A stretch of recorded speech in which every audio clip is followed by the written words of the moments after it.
Welcome to the Doom Scroll News Report, here on Radio Taiwan International, where I, Amanda Stevens, and my co-host, Hannah Belinsky, hey, two writers who are political by necessity, cover some of the biggest international news stories dominating our news feeds from the last week.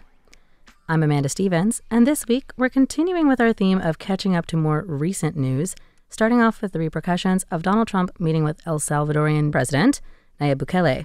Then we'll transition into the antitrust trial that is currently, at the time of recording, threatening to split up Meta and what seems to be a losing battle of large tech versus the U.S. government, before wrapping up this week's program discussing the passing of former Pope Francis.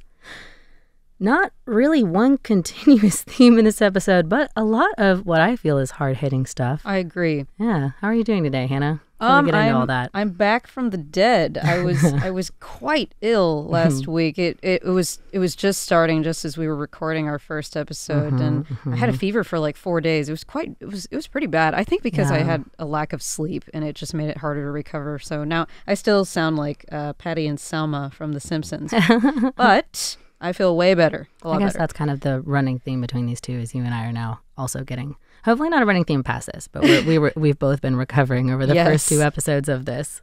I wish I could come up with like a better transition between that and this, but I don't know. I don't know either. I guess Salvadoran president thought this was a sick video he posted. I don't know. So, speaking of things that make people sick. It actually did make me feel sick. I watched the video to prepare for this, and I feel like it was a good pulse check on my own personal compassion, because I hated it. But anyway, we're not actually, what you really feel. We're not really talking about the video. Instead, we're talking about how the White House hosted Salvadorian president, someone who calls himself the world's coolest dictator, on the 14th earlier, and actually laughed at reporters asking what was the fate of illegally detained deportees. So this is our oldest story we're discussing today, the background for which is that the Trump administration partnered with the Salvadoran leader Nayib Bukele to send hundreds of Venezuelan and Salvadorian immigrants to El Centro de Confinamiento Terrorismo, or CICAT as it's more often called, which is a notorious mega prison. Bukele himself is in his second term and campaigned essentially on cleaning up the streets, which he did by arresting over 85,000 people, many of whom were never convicted of a crime. And now they're joined by immigrants the Trump administration claims are members of a Venezuelan gang, Tren de Aragua. Following this controversial move, the White House welcomed Bukele, who was the first South American leader to visit since the election, for a press conference and a personal meeting with Donald Trump. And that's just the background information. Even though this meeting happened a while ago, this fight over whether or not to send the legality of sending migrants to El Salvador is an ongoing fight. Just last Saturday, the Supreme Court itself had to issue an emergency stop as they tried to send more from Texas. And Trump immediately complained about it on social media. He was like, I'm trying to break the law here. Can you stop stepping on my toes, please? Right. It's crazy. Yeah. So getting into that, writing for NPR, Alfie Pannell mentioned that the meeting was likely because El Salvador and Bukele are the only Central American countries who have showed a, quote, 100% willingness to do everything that the United States has required, end quote, which included the very controversial deportations, which have not only received public critique, but are also, to that point, regularly scrutinized by the U.S. courts. Human rights watches have called these forced disappearances to a center that is known for abusive conditions. So I think apart from the obviously poor optics for an already very controversial administration, my first thought is there has to be no small amount of prison industrial complex related profits involved for El Salvador to house these deportees. Not just the $6 million that the U.S. offered up front, but there has to be more. Why else would Bukele scamper over with such glee? It's always money. But beyond the money, it's this image that authoritarian rulers so love to maintain of being the strongman type of leader who reins in crime by any means necessary, even if that means throwing a few innocent people in jail. Yeah. It's kind of like you're trying to catch a certain type of fish, but instead of going to the pains of getting just those particular fish, you just drag your big fishing net through the water. And whatever other fish get caught, that's just the way it goes. That's just what happens. Yeah, that's a really good analogy. I think that is a lot of what happens. But then to the meeting itself, I'll be referencing a summary from CNN by Kaitlan and Kevin Liptak. Caitlin Collins was actually in the room during this meeting. She's the reporter who has been quoted, I don't even know how many times at this point, who actually asked Trump and Bukele directly about the case of one man who was deported, Abrego Garcia, who is a man that the administration admitted in court was sent by mistake, which they later attempted to recant.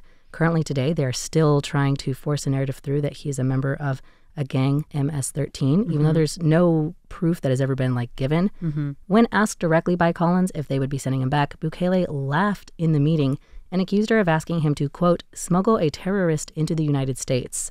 And the administration has been ordered by the Supreme Court to facilitate his return, which they repeatedly keep bringing back to a semantic argument, not really doing anything about it to that end. They even later said the court didn't have any authority to order them to bring this man back, after previously saying that they would, of course, abide by a court order to bring people back. What is even happening anymore? It's honestly, it's kind of a madhouse. This whole thing is getting a lot of media attention, I think, for a good reason. To this day, Garcia, the man who we know for sure was sent by mistake, he was legally supposed to not be sent back to El Salvador, actually, is still in prison. Lawmakers have gone back and they've demanded his return. He's been moved around in the Salvadorian prison system, while Trump and Bukele also discussed sending homegrown criminals to the prison and expanding the prison system to involve American criminals. So I don't know, this whole conversation that happened to me kind of sent chills down my spine, because we live next to a country that has disappeared even one of RTI's own journalists. Yes. We were writing about that, I think, earlier this month. Yes, we did. I wrote the article on Gusa Press editor-in-chief Li Yin-he, known by his pen name as Fuchsia, was sentenced to 3 years in a Chinese prison in late March. He was detained quite a while back, in 2023, actually, and it's been kind of a mystery what has happened to him since. Yeah. And now officially the news is out. He's going to have to serve some time. So I guess for me, I've always thought, how insane would it be to be that one unlucky person who's effectively made an example of politically? You're born, you live your life. Maybe it's a little bit complicated, as lives tend to be. Maybe you go astray here and there. Maybe you make some mistakes. But, it's otherwise an unremarkable life. And then suddenly, one day, you're that guy. The guy the Trump administration has to dig their heels in about, even though you are nobody in particular. And that's what's so scary, I think, about people getting disappeared, is because it could be anybody. Now, when it comes to our neighbor across the strait, disappearing journalists, I think that's quite a bit more of a defined objective. It's the senselessness of it in America that makes it so nerve-wracking. I don't know if you saw this. There was a story going around about a physician in Connecticut, a U.S. citizen born in Pennsylvania, who got a letter in the mail from Homeland Security telling her to leave the country.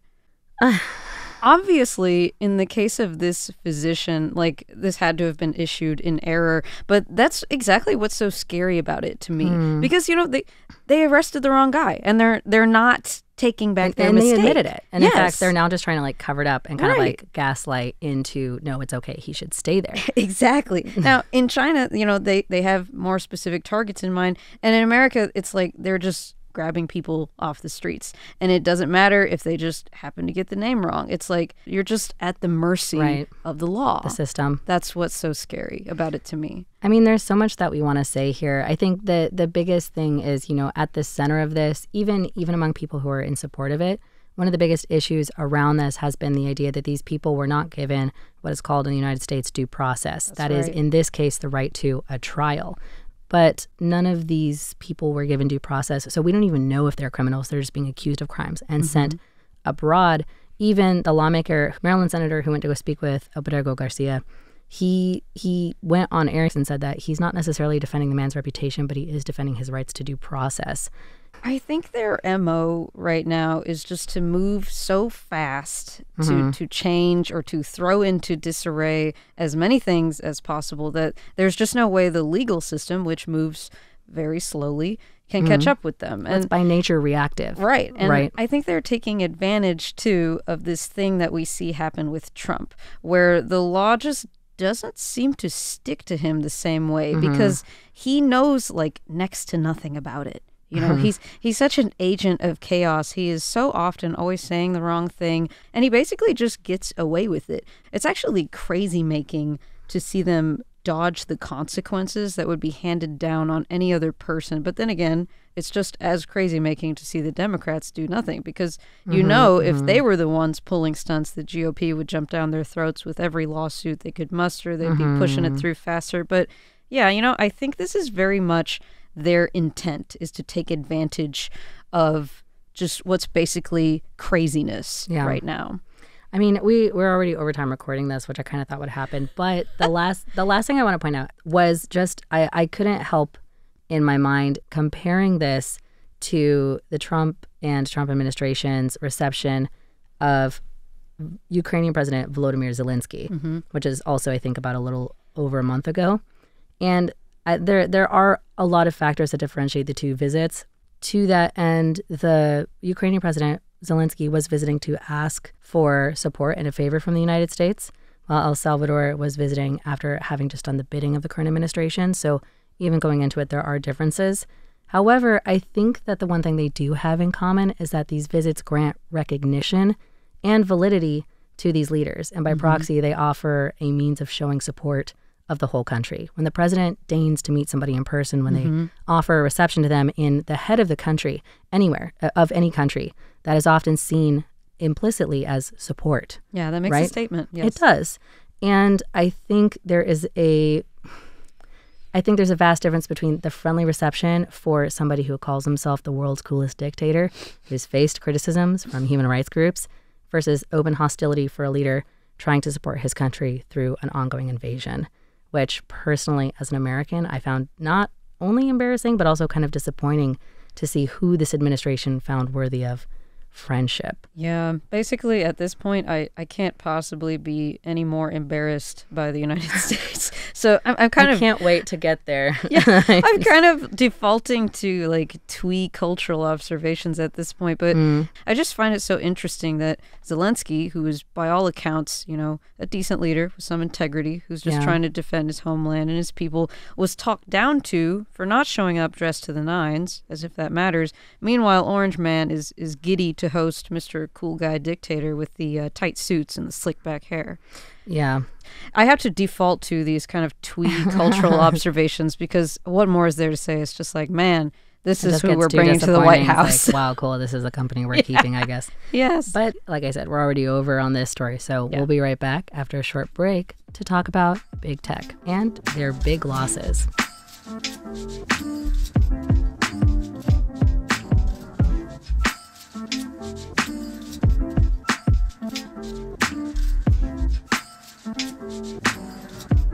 And so, moving on to something less personal, but nonetheless a landmark, Meta, the parent organization that owns Facebook, Instagram, Threads, and WhatsApp, is, at the time of recording, in the middle of an antitrust lawsuit that, if successful, would force the company to break up.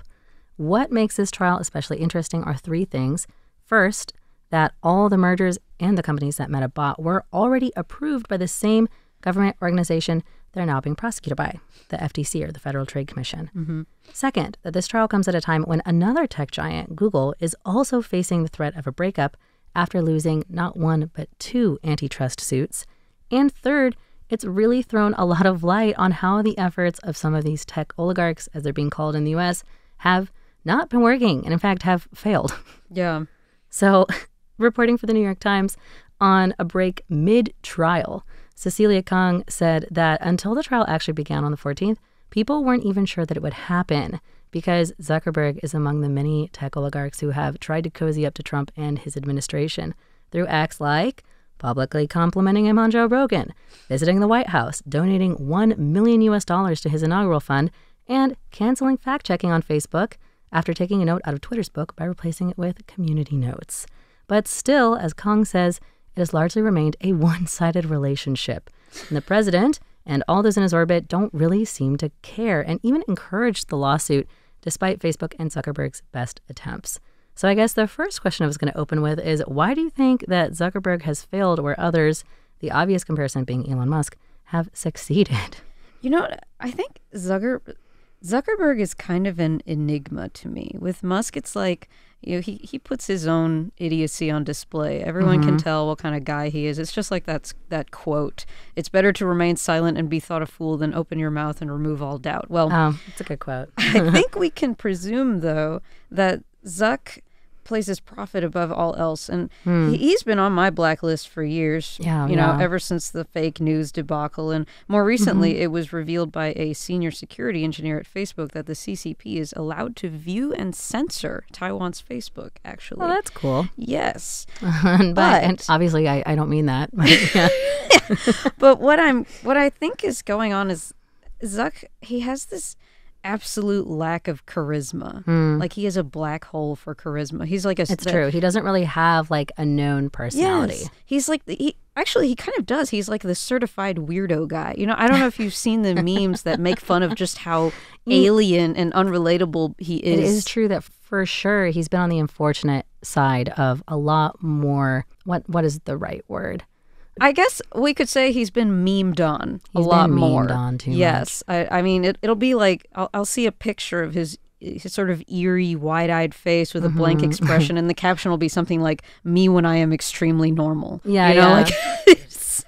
Well, and I mean, I think for a long time his kind of enigma thing was on purpose, right? Because a lot of these tech people, at least originally, were trying to like not play politics. Right. And like even his votes up until like some of the most recent elections and until the first Trump administration, where a lot of them were very anti-Trump before quickly pivoting in this most recent one to being very pro-Trump. A lot of them were like really trying to dodge one party or the other, specifically for United States politics. And I think especially, I imagine the same for overseas politics to the best of their ability. So I think that is partially on purpose. But like we actually don't know much about how this trial is progressing, right? Because it's still going on. It only started. Still new. Yeah, still new. But Meta isn't the only company trying to cozy up to Trump with limited effect. In a separate New York Times article, Kong pointed out how the CEOs of Apple, Amazon, and Google have all notably changed their approach, like we just said.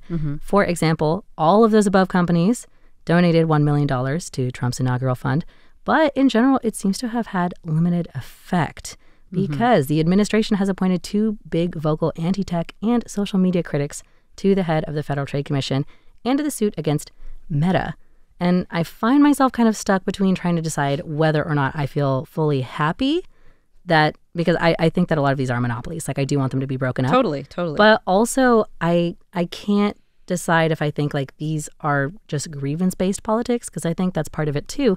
They were really against Trump. All of these companies came out because they were trying to court a more progressive or liberal clientele. Right. But then there's also this kind of third part of me that I heard Kong say this in one of her statements. It could also just kind of reflect our own changing understanding of how much power these tech giants have. In her initial reporting, she said that part of the reason these suits are coming back around is because when the mergers were first approved of, the FTC and other people who were involved didn't really fully understand how much power and how much like content mediation power it would be giving these companies. Right. Because looking at even just Facebook and Instagram or Facebook and WhatsApp, they don't necessarily seem to be in competition with each other, which is what led to that first initial agreement. Now, all of these companies are facing, if they're not in lawsuits now, they will be facing lawsuits soon. I guess, I don't know, where do you find yourself kind of in this mess?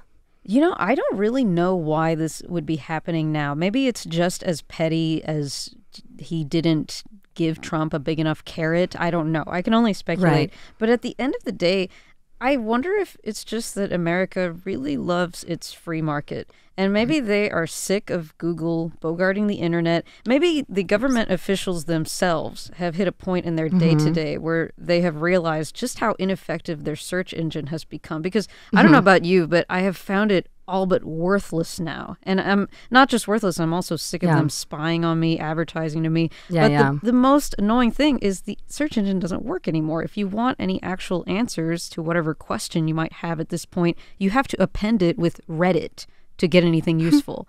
Well, that kind of gets to this idea that I first heard introduced to me as like the cloud, your information cloud, which has only been getting, it's been getting kind of, in my opinion, stronger and stronger. I hate the cloud. But if you guys aren't familiar with it, I'm sure you're familiar with the idea that like every person has basically like a data cloud that follows them around that companies make, companies especially like Google and other social media, that is comprised of what they know because you've given them that information directly and what they're able to ascertain. Yep. And that information cloud then affects search results that you get, it affects ads that you get, it affects people and things that are recommended to you. And I have definitely noticed in my own daily life, over time, my search engine use and anywhere else has gotten more and more specific. Very narrow, and yes. very narrow-minded, like to a point where I don't know. It's not useful anymore. It feels like It's somebody tailored heard to you. right. Somebody heard you say, "I like chocolate," and now they only give you chocolate bars when you come Right. over, right? Exactly. As we continue, as writers, right? We continue to try to make metaphors to make sense of this. Yeah. Wouldn't be the same if I can't have my metaphor. But That's right. to get to that point, I guess, on search, Meta's not the only one. Even though a lot of them are facing trials in the future, Google actually lost 2. April 21st, this last Monday, 2 days ago for us at recording, marked the start of another trial against Google, but this time about how to break up the company following a similar antitrust suit, where an American judge found the company guilty of breaking antitrust laws. This second one that went through was over their browser. But Google has actually lost 2 of these suits. Like I said, one of them was for their search engine monopoly and the other one for their advertising monopoly. And I'm not going to get into this too much, but actually Japan also found them, the Japanese FTC, recently in the last week or so, I think, also found them guilty of monopolizing their product on phones. Good. So AP journalist Michael Ledecky, writing for PBS, pointed out that while the suit was over the search engine monopoly, the antitrust lawyers are currently urging the court to impose forward-looking measures against the company, which is interesting to me, which would prevent them from establishing a similar AI-based monopoly in the future. I wonder if they really need to do that, because I get the sense that AI has already gone rogue. Everyone is kind of already doing their own thing. There's already plenty of competitors in that market. I think it's Google's AI is called Gemini, I believe. Yeah. I don't think Get ads for it every day. I know they're going to try, as they are wont to do, but I think the AI has already kind of become too sprawling for them to rein that in at this point. Or I'm hopeful, at least. And, I just want to see them busted up. Either way, I don't care. They don't work. Give me something that works. I know. Well, we'll have to talk about AI in another one. But before we close out on this, I will say that they have already recommended proposed penalties, which include banning Google from striking deals with Apple and other tech companies, and also sharing its valuable user data, and also possibly forcing a sale of its Chrome browser. Get out of here. So we'll have to wait and see how that one develops. That trial is currently happening, but not a good time to be a tech billionaire, and I'm not crying about it for them. Me neither. Well, we'll be back with our last story after a short break.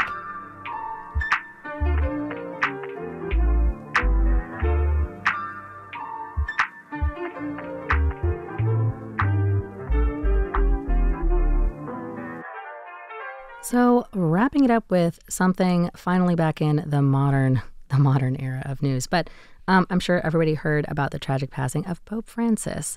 Is unique in our experience in that we were writing news when it happened. Usually we don't cover our own stuff, but I thought it would be interesting to take a moment to just kind of acknowledge that there's a lot of kind of questions about this right now. It feels very of the moment. And I know a lot of people are curious now as to where the church will head after his death, because Francis was known for being a relatively progressive leader of the Catholic Church. And I think now a lot of people are wondering if it's going to kind of rubber band back to being more conservative, which is something that happens in politics often, or if that direction is going to continue in a more progressive direction. So according to the BBC, we know that they are going to hold their, what is it called even? I totally forgot again, their election. They're going to hold their Pope election. They're going to hold their Pope election in the coming days. But something interesting before we get into some of the exact, nobody knows who it's going to be, but there are some guesses. Something that I did want to point out that's interesting is that while they usually, from historical precedent, are European and even usually Italian. Yes, usually. By the numbers, it is likely that the next pope won't be. They're usually elected from the same batch of people who are voting on them, cardinals, but the pope appointed 140 cardinals from outside the European continent in his time, which means that the group of non-Europeans is significantly larger. Yeah, I was shocked actually by how diverse it was. It was Yes. several candidates from African countries, a Filipino candidate. When I saw that, I was like, "Yo, you know, I mean, Next door neighbor." exactly." Hey. And when I went to a Catholic church growing up, and there was a lot. That was how I met basically all of the Filipino people in our community, was because they're all Catholic.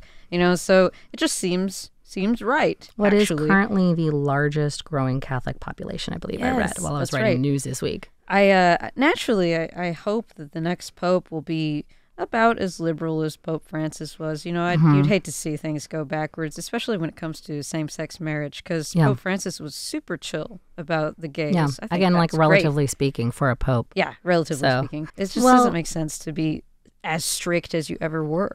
After spending so much time reading about Francis and like the effect that he had, I came to admire him a lot more. I'm also religious, but not a Catholic.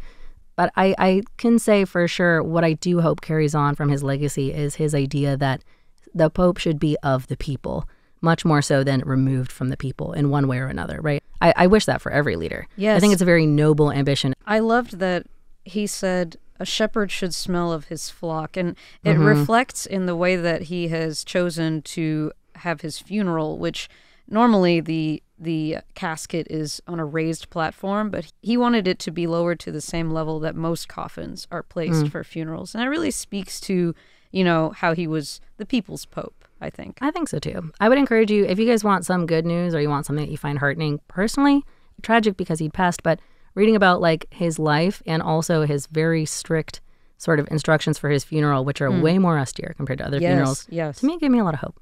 Yes, rest in peace, Pope Francis. Rest in peace, Pope.